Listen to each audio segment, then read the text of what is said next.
बूढ़ी माँ, घर की धरोहर या कबाड़। आज रजनी के पेट में बहुत दर्द उठ रहा था। डरते डरते उसने बहू बेटे के कमरे का दरवाज़ा खटखटाया। बेटे ने झल्ला कर पूछा, क्या है?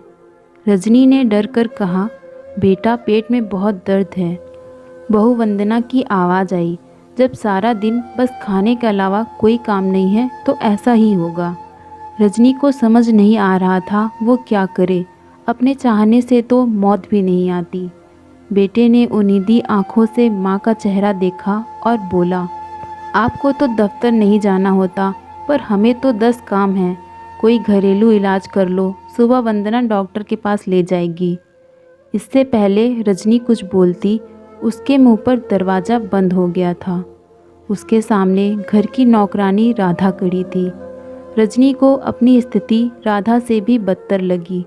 राधा का बीमार होना घर वालों के लिए मुसीबत है, पर रजनी एक ऐसा कबाड़ है जिसे उसके घर वाले ना बाहर निकाल सकते हैं, ना घर पर रखना चाहते हैं। पूरी रात उसने आंखों में ही काट दी।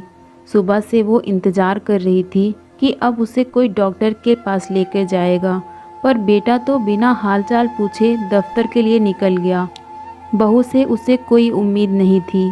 राधा ने फ़ोन लगाया, पर वहाँ से क्या जवाब आया, इसका अंदाज़ा रजनी ने उसका चेहरा देखकर लगा लिया था। रजनी ने राधा से कहा, बेटा, तुम मुझे अस्पताल ले चलो। राधा ने ऑटो बुलाया। रजनी कांपती आवाज़ में बोली, राधा, मेरे पास बस 1000 रुपये हैं। राधा बोली, माँ जी, आप चिंता ना करो, मेरे पास भी कुछ रुपए हैं, सब हो जाएगा। घर में 3-3 गाड़ियाँ हैं, पर उनके लिए एक भी नहीं। रजनी कराहती हुई अस्पताल पहुंची। डॉक्टर ने राधा को डांटा और बोला, अगर और थोड़ी देर हो जाती तो इनके लिए बहुत खतरनाक हो सकता था। राधा क्या बोलती। डॉक्टर ने कहा, इनको तुरंत भर्ती कर दो। राधा बोली, लेकिन मैं तो इनके घर काम करती हूँ। डॉक्टर बोला, फ़ौरन इनके घर वालों को बुलाओ। राधा फ़ोन पर फ़ोन करती रही। आखिर में वंदना ने फ़ोन उठाया और झल्ला कर बोला, क्या है राधा, मैं पार्लर में हूँ। राधा ने डरते हुए कहा, भाभी, माँ जी अस्पताल में बहुत बुरी हालत में हैं। आधे घंटे बाद बहू बेटा आए, पर रजनी को अस्पताल में भर्ती करवाने के बजाय बाहर की तरफ ले जाने लगे। राधा बोली, भैया, ये आप कहाँ ले जा रहे हो? बहू बोली, सरकारी अस्पताल में, हमारी औकात नहीं है यहाँ इलाज करवाने की। राधा के ये बात समझ नहीं आई। 5000 पार्लर के लिए हैं, पर बूढ़ी माँ के लिए एक पैसा भी नहीं है। सरकारी अस्पताल में लंबी लाइन लगी हुई थी।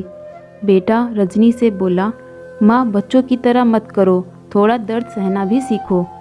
राधा के हाथ में 500 का नोट पकड़ाकर दोनों चलते बने और रजनी अस्पताल के बरामदे में दर्द से कराहती रही। वो रजनी जो कभी अपने घर की शान थी, अपने पति की जान थी, आज एक फालतू कबाड़ की तरह पड़ी हुई है, जिसकी किसी को कोई ज़रूरत नहीं थी। दोस्तों, जिस तरह जब हम छोटे होते हैं तो हमें सबसे ज़्यादा ज़रूरत अपने मम्मी पापा की होती है, उसी तरह उन्हें बुढ़ापे में सबसे ज़्यादा ज़रूरत अपने बच्चों की होती है।